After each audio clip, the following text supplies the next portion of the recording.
That was choreographed. So I could show my curves. I'm Therese, I'm Jude's wife, and thank you for coming. In 2003, I gave birth to a beautiful boy. He looked exactly like my firstborn, whom we named Zach. He was born in Lenox Hills in New York, New York. It was so beautiful that God blessed him with autism. Sorry, I've been so emotional since that. 2 back-to-back national anthems. He was so blessed with autism that we asked God why. And I didn't get an answer. You know that 5 stages of grief by Elizabeth Kubler-Ross that you learn in nursing? You know, denial, anger, bargaining, depression, acceptance, and memory sat in board exams. We did that over and over again with Jude through so many years, and then more. Now fast forward, when I was 38, that was 5 years ago. I like to believe I still look like 38, though I'm 43 now. I thought, hey, would you like to donate $3.80 to my friends on Facebook in commemoration of my being 38? So some people donated $3.80 and spared their cappuccino for that day, which is just exactly what I wanted. But not everybody did $3.80. They gave me $38, some $380. To make the long story short, I ended up with so much more than I thought. So I went to the Philippines and began what I didn't think that I would do, which is to actually go to the poorest of the poor, because that's where a lot of special needs people are. That's where I actually see, Jude and I see a lot of so much significance and similarities with autism and disabilities. You realize when you have 2 countries, United States and America, that there are just so many poor people in the Philippines, and most of them have special needs, and they're not given recognition because they are lame or that they're crippled and they don't deserve any chance. So when I was 40, I decided to do another one. For 90%, I invited the wealthy, my friends, and then 10% I invited the poorest of the poor. And when I say poorest of the poor, I invited the beggars. I invited the ones that you probably will not even pay attention as we walk along the church, which I usually do. You know, I always see them every day, and I would ignore them because that's what we thought that they are. They are sore in society. So what I did is that Jude handpicked 12 representatives of every special needs. They're crippled, you name it, they're deaf, mute, and so many other special needs. I'm sorry. Okay, oh, by the way, thanks, Skylar. The pictures that you see here are them, live.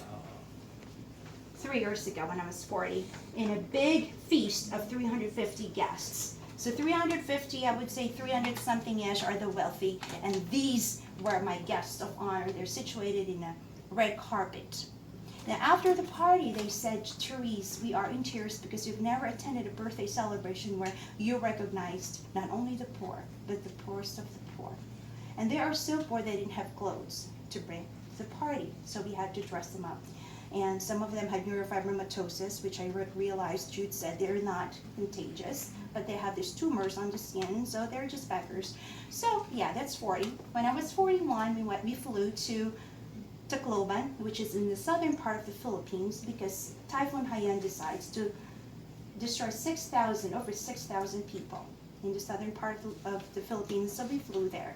And so that gradually we were actually going to the poor. Today, Jude is not a doctor. I would like to ask you, do not consider Jude as a doctor, or me as a nurse, or just the wife of Jude Versosa, Dr. Versosa, no. Today we are here because we would like to call ourselves beggars. In God's mercy and time, in our marriage, I just realized we're all beggars. We have so much to be thankful for. You know, we're limited, we're broken, and you keep asking God grace, and God keeps giving you. And I call that begging. There's no other term for that. It's begging, because we don't deserve it. And so one time, before I flew there, I was in the grocery. It's not really begging, but I thought it's probably high-end quality begging. It was in donation by the groceries at Top Foods over there in Auburn. But I felt how it is to be ignored because not everybody will give a donation. I feel bad, really do. And then I realized, gosh, I don't know how they do it. Every day they stand there or beg, you know, if they're crippled, they're on the floor and nobody pays attention to them. And even then you would drop them coins and don't even look at them in the eye. I saw my son in those people. And that is why probably we are here. I don't know why we are here and why those people all over the world are there. I cannot fathom why we are all here, and I'm talking to you. We are in this big, beautiful lake house. Even now, my mother, I was doing her hairdo today, and she goes, I cannot believe you have such a beautiful house. She flew in all the way from the Philippines, by the way. And she says, yes, I can't believe it either, why we are in this beautiful home. Because 12 years ago, when we migrated from the Philippines, we did not expect the graces of God. So today, I stand before you begging for the beggars of the poor, because that's what I think I would like to be known, and Jude would like to be known when he dies and when I die. He doesn't care that he'll be, or he doesn't mind that people will forget him as a doctor. But I would like to believe, we would like to be known that, hey, that guy, I remember he begged for the beggars. He begged for the poor.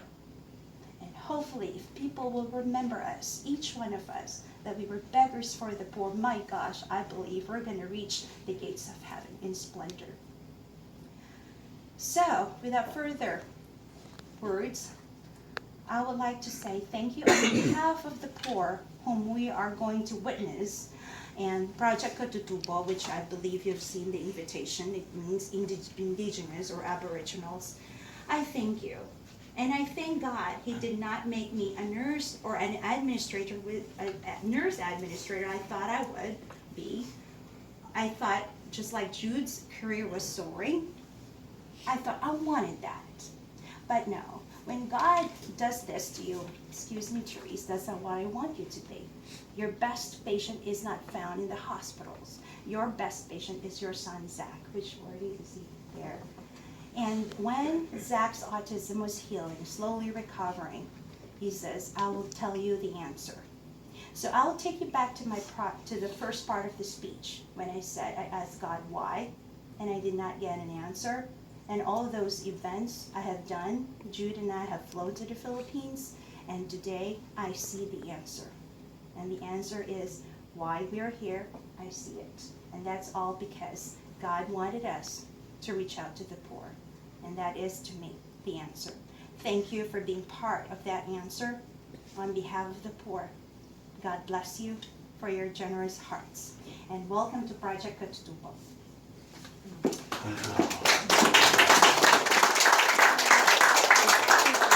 So you could tell who keeps me in my place. She makes me look bad. They prepared, the priests have prepared a little bit of a program for you and our friends, and they threw me in the mix. So I beg your pardon for that. Please don't be less generous because I got thrown in the mix. The video? Oh, you want to do? Well, we're going to show you the video first, and then the program. Okay. This will. I promise this will take only 8 more minutes, or 10 more minutes. Yeah. Okay.